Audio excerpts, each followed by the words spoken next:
मैं अर्ज कर रहा था आज अमीरों के क्या कहने, हया आती है कितने मैरिज हालों में जाओ तो किसी के सर पे दुपट्टे नहीं, और उसके बाद हमारी कौम रो रही है हमें क्या हो गया है, हमें कोई बचाने क्यों नहीं आ रहा है, हमें कोई बचाने क्यों नहीं। क्या सिर्फ अब शोर मचाने से कुछ हो सकता है? शोर मचाने से कुछ हो सकता है? जाके देखो मैरिज हालों में जहां शादियां होती है पहले कैमरे वाला खड़ा कर दिया जाता है, सबसे पहले कैमरे वाला। बीवी किसी और की देखना पहले शोहर को चाहिए, पहले कैमरे वाला देख रहा है। चारों तरफ से कैमरे घुमा घुमा के वीडियो बनाई जा रही है और इस बेहयाई को नस्लों के लिए बचा के रखा जाता है कि अपने बच्चों को दिखाएंगे। ये बेबरकतियां मुझे बताओ, जब बेटी मैरिज हाल से रुखसत होती है कितने गैर महरम वहां पे खड़े होते हैं, कितने लोगों की निगाहें उसके लिबास पे पड़ती होंगी, कितने लोगों की निगाहें बेपर्दा औरतों पे पड़ती होंगी, कितने गुनाह होते होंगे। अगर यही बेटी घर के अंदर से रुखसत होती तो खुदा की कसम जब ये घर से रुखसत होती दीवार इसके लिए दुआ करती, छत इसके लिए दुआ करती, जमीन इसके लिए दुआ करती। और क्यों ना करती, जमीन ने इसे सजदे करते देखा था, छत ने इसे रातों में उठ के सहरी खाते हुए देखा था, दीवारों को इसको कुरान पढ़ना याद है, घर के एक एक कोने को इसके लिए रातों को उठ के वुजू करके ठंडी रातों में कुरान का पढ़ना याद है। खुदा की कसम ये घर से जब इज्जत के साथ रुखसत होके जाती, हर चीज की दुआ इसके साथ होती, ये तेरे घर में दुल्हन बन के जाती, खुदा की रहमतें दामन में साथ लेके जाती। सुभान अल्लाह। लेकिन मिजाज ही बदल के मैरिज हालों में रिश्ते खुदा रहा बदले तरीके और अपने उसूल बदले। अमीरों दौलत का सही इस्तेमाल करो, सही इस्तेमाल दौलत का करो और किसी की कीमत उसका बदन देख के ना लगा, उसका लिबास देख के कीमत ना लगा। कोई ऐसा भी होगा जो फटे कपड़ों में रहता हो लेकिन रिश्ता मुस्तफा से बड़ा करीबी हो, भी तो हो सकता है ना।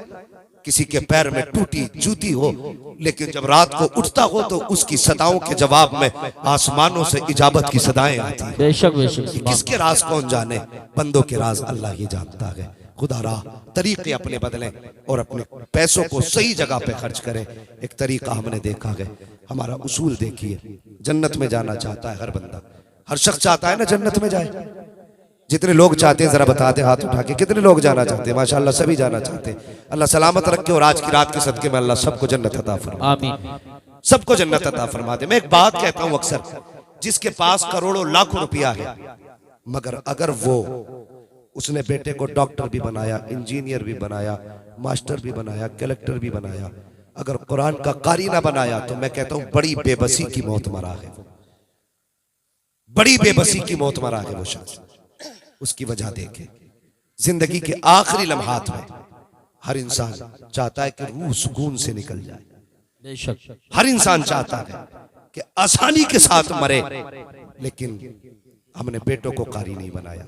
जब सांस अटकती है ना तो कोई गिलास लेके भाग रहा है, हाफिज जी से पानी पड़वा लो, कोई हाफिज जी को तलाश करने जा रहा है कि चलो अब्बा की तबीयत ठीक नहीं है, चल के यासीन पढ़ दो। अल्लाह अकबर। अगर हाफिज ना मने, ना मिले और पानी ना मिल सके, कितनी बेबसी की मौत इंसान मरेगा। मुझे बताओ तो सही, मैंने पहले बात कही थी, हमने अमीरों को आईसीयू में ऐसे हाल में पड़ा देखा है कि कोई पानी पिलाने तक नसीब नहीं होता है। और खुदा के वास्ते अपनी आखिरत का इंतजाम जीते जी कर जाओ, अपनी जिंदगी में आखिरत का इंतजाम कर जाओ। आज 40वां हो तो इतने लंबे लंबे थाल सजाए जाते हैं, जब पूछा जाए ये किस लिए तो कहता है ये सब अब्बा को पसंद था, पान भी अब्बा को पसंद था, मीठा भी अब्बा को पसंद था, ये सब्जी अब्बा के पसंद की थी, सारी चीजें 40वें में लगाई जा रही है। मुझे बता तो सही, मरने के बाद इतना ख्याल बाप की फिक्र का, क्या जिंदगी में भी उनका ख्याल इतना किया हमने? कभी ख्याल आया मेरे बाप को कौन सा फल पसंद है? कभी याद आई मेरी माँ को कौन सी चीज ज्यादा पसंद थी? मरने के बाद इसलिए तबाक सजाए जाते हैं ताकि ये समाज देख ले इसे बाप से कितना प्यार है। उनके जीते जी हम कुछ ना कर सके, उनके मरने के बाद तबाक सजाए जा रहे हैं। अल्लाह अकबर। उससे पहले एक बात क्या की जाती है, इधर इंतकाल होता है, हमारी कौम भी बड़ी सीधी कौम है, जिधर एक चलता उधर को सब चल दिया करते हैं, भेड़ की चाल चला करते हैं। बाप का इंतकाल होता है तो मिजाज हमारे मुआशरे का, सबसे पहले गए मस्जिद से पेटी उठा, दुकान से पेटी उठाई पारों की, मस्जिद में ला के रख दी। किस लिए? ताकि लोग इसे पढ़ें, अब्बा की रूह को सवाब मिले। कभी मस्जिदों में जाके देखा करो कितनी पेटियां रखी हुई है, रख के उन पे गर्द चढ़ रही है। आज कोई उन पारों की गर्द साफ करने वाला नहीं है। कितनी पेटियां रख के जंगालूद हो गई है, कोई आज उन पेटियों को खोलने वाला नहीं है। हमारी मस्जिदों के अंदर पेटियों के तो ढेर लगे हैं, लेकिन कोई कुरान पढ़ने वाला नहीं है। ओ खुदा के बंदे, अगर जन्नत में जाना चाहता है, बाप को बख्शवाना चाहता है, तो सबसे पहला काम तो ये कर, अगर घर में बाप का जनाजा पड़ा है और तेरे चेहरे पे दाढ़ी नहीं है, बाप को बख्शवाना चाहता है, उसके जनाजे के आगे खड़ा हो, कहते या अल्लाह मेरा बाप कब्र में जा रहा है, मैं इसके लिए तुझे गवाह बनाकर आज ऐलान करता हूँ, जब तक जीऊंगा मुस्तफा की सुन्नत चेहरे पे सजाता रहूंगा। सुभान अल्लाह माशाअल्लाह। ये ऐलान आप कर देंगे, उस दिन खुदा की कसम तेरी दाढ़ी की बरकत से अल्लाह तेरे बाप की मगफिरत फरमाएगा। बेशक बेशक सुभान। दूसरी बात, अगर चाहते ही हो मरने वाले को सवाब मिले तो सुनो, बाप का इंतकाल हो, दफन करें उसको या दफन से पहले जब आपको वक्त मिले, अल्लाह तौफीक दे तो कभी मदरसे जाए, मदरसे के मोहतमीम से पूछे, अगर चाहते हो ना तुम्हारा अपना जन्नत में जाए, उससे जाके पता करें कि हम मदरसे में बच्चे जो पानी पीते हैं वहां किसी फ्रिज का इंतजाम है कि नहीं। हम हालात देखें अपने, हमारे बच्चे फ्रिज का पानी पीते हैं, वो भी फिल्टर। मदरसे में अक्सर पढ़ने वाले बच्चे सादा, कभी तो टंकी का पानी पिया करते, ताजा भी नहीं, भरा हुआ पानी, फिल्टर नहीं, वही जो टंकी में भरा है। हमारे बच्चे एसी में रहे, और ये कुरान पढ़ने वालों को कुछ मदारिस में पंखे तक हाथ वाले नसीब नहीं होते, हाथ वाले पंखे तक नसीब नहीं। ओ भाई, अगर चाहते हो अब्बा की मगफिरत हो तो कभी मदरसे जाओ, मोहतमीम से कहो ये मेरे बाप के सवाब के लिए 10,000 ले, पंखा लगवा देना, मेरे बाप की तरफ से 20,000 लो, एक फिल्टर मशीन लगवा देना, मेरे बाप की तरफ से 50,000 लो, तलबा के लिए एक फ्रिज का इंतजाम कर देना। अल्लाह तौफीक दे, इस तरह के काम करो। मुझे नहीं मालूम मरने के बाद तुम्हारे लिए कोई दुआ करे ना करे, कभी कब्रिस्तान जाके देखा करो, कब्रें बैठी हुई हैं, आज कोई मिट्टी डालने वाला भी नहीं है। कितनी कब्रों पे गुलाब पड़ा है और कितनी कब्रों पे मिट्टी तक डालने वाला कोई नहीं। गारंटी है कोई तेरे बाद तेरी कब्र पे मिट्टी डालने आएगा? कोई देखने तक नहीं आता क्या हाल कब्रों के हैं। अल्लाह तौफीक दे, अपने जीते जी आखिरत का इंतजाम करके जाओ। अगर इंतकाल कर गए 50 साल तक तुम्हें याद किया जाएगा, 100 साल तक याद किया जाएगा। अगर फिर याद ना भी किए गए और तुम्हारी तरफ से अगर मदरसे में एक पंखे का इंतजाम है, उसके नीचे बैठने वाला, कुरान की तिलावत करने वाला कुरान पढ़ेगा, गर्मी अपना काम करेगी, पंखा अपना काम करेगा, उसके झोंके हवा के निकलेंगे, हाफिज कुरान के बदन को ठंडा करेंगे। मैं नहीं जानता कि तुझे खबर होगी कि नहीं होगी, लेकिन इतना पता है इधर हाफिज कुरान का कलेजा ठंडा होगा, उधर अल्लाह तेरी कब्र में जन्नत से ठंडी हवाओं की खिड़कियां खोल देगा। ये इंतजाम आखिरत के करके जाओ, आखिरत के इंतजाम करके जाओ।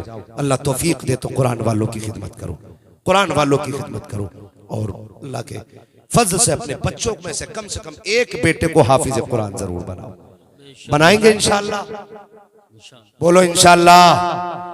हमारी कौम में सबसे कम इज्जत अगर किसी की है तो वो मौलवी की, वो मौलवी की है।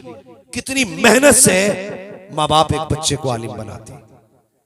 अब बच्चों की भी जिम्मेदारी है वो माँ बाप का ख्याल करें, माँ बाप का ख्याल करें, बच्चे भी, उनकी भी जिम्मेदारी है। एक बाप अपने बच्चे को पढ़ाने के लिए कौन सा जतन नहीं करता। सामने कुछ तलबा बैठे हैं, तुमसे गुजारिश करूंगा अगर माँ बाप कभी घर से चलो 150 रुपए दे, उनके पास उससे ज्यादा ना हो, वही जेब में रख लिया करो, उनकी दुआएं साथ लिया करो। अल्लाह तुम्हारे 100 रुपए में 1000 की बरकत अता फरमा दे। कभी इनसे लड़ा ना करो, कभी इनसे न लड़ा करो।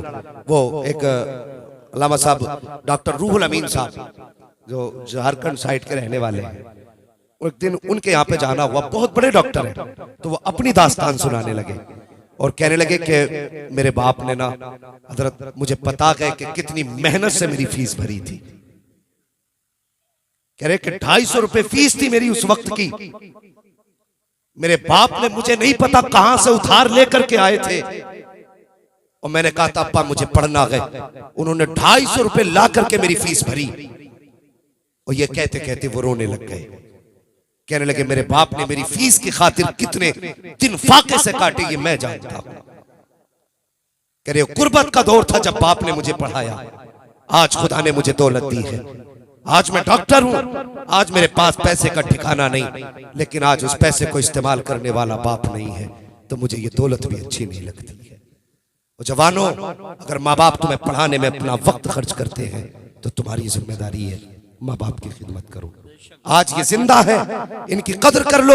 बड़ी मेहनत से माँ बाप पढ़ाया करते हैं, और कभी जाकर के चौराहों पे देखो, गर्मी में पसीना साफ करते तुम्हें बाप मिलेंगे, सर्दी में बगल में हाथ दिए खड़े कहीं मंडी में बाप मिलेंगे। और यार कभी कभी सर्दियों में हम रातों रात चलने वाले लोग हैं, रात के आधे हिस्से में हमने बापों को साइकिलों पे सफर करते देखा है। जिस मौसम में हम गाड़ी के शीशे खोल के नहीं चल सकते, हमने बापों को साइकिल चलाते देखा है। कभी उनसे पूछो राह रोक करके, बता तो सही इतनी सर्दी में क्यों इस रोड पे आके खड़ा हो गया है, क्या वजह है, क्या तुझे जिंदगी प्यारी नहीं है? वो कहेगा जिंदगी तो प्यारी है, लेकिन बेटे के स्कूल की फीस भरनी है, बेटे के मदरसे की फीस भरनी है, बेटे को स्कूल का ड्रेस लेके देना है, स्कूल का बस्ता लेके देना है, और तेरी तालीम की खातिर बाप ने कौन सी खाक ना छानी, तेरे लिए क्या क्या बाप ने ना किया। आज तेरी जेब पे कलम लग गया तो तू ही सब कुछ हो गया, बाप कुछ ना बना। ओ खुदा के वास्ते, अगर दुनिया और आखिरत में भलाई चाहते हो तो बाप की इज्जत कर लो।